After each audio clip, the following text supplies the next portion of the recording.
هرگاه که بحث میرگه ها بهدینان بتکرن ده سر ازمان ما قطابخانه یان بیجین مدرسه قبهان کو شین ناو زانینگه جیل بدانین سر اول پشمک و آواهی و آن بیجین شینوار آواهی تو بوینه اما سا هزار کن کو چیایی که زانین یل پشمده هی اگر ام بیجین سر آمدی کلها میراتی و دستالداری بیتن قبهان جی کلها زانین و کلها زانا و شاگرد بلیمت و خدان شیان و مزنه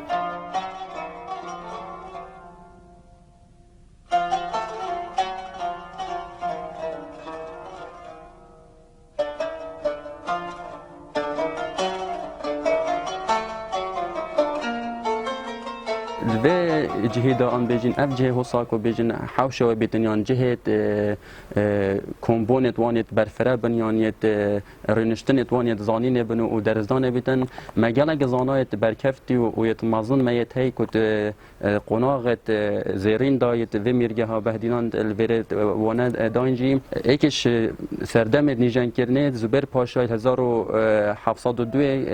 اف قطابخانه نیجان کریه و اوی زبر پاشای سال 1701 حتی 1714 میراتی ها میرگه ها بهدینان کری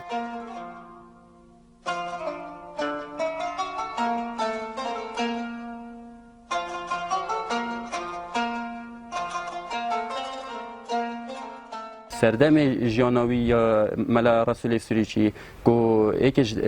دست نویست قطابیت وی هاتیه نویسین و کو او دیار کتن بجیت اف دست نویسه 1667 بجیتن از شاگرده آن بجم از قطابی ملا رسول سریچی ما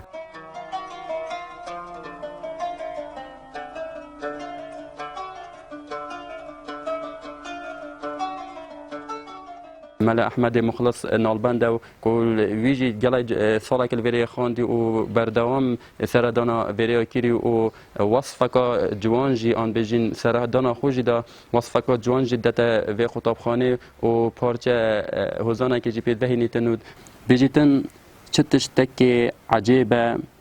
آواهیه و مدرسه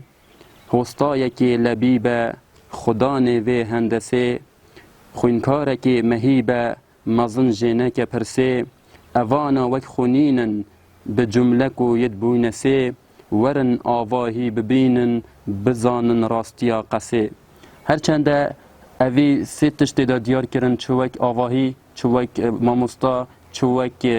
خوینکار کو وسط دیار کرن اول وره درز داین و وره دا پرورده بوین و زانین ورگتی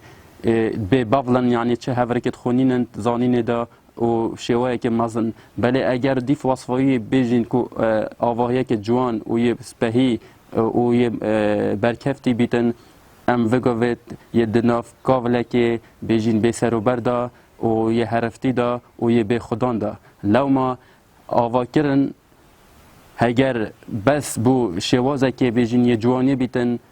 اول نه یا بیجین یا جهت تمامتی او تیرا هنده ناکتن بلکو چاوا شینوار بین پاراستن دوید دستخط و جیان ناما وان زانا جی بیت پاراستن و پتر گرنگیدان بو هبیتن و سغبیری و چاودان و زیروانی جی بو هبیتن دا کو اوامایی جی نچیتن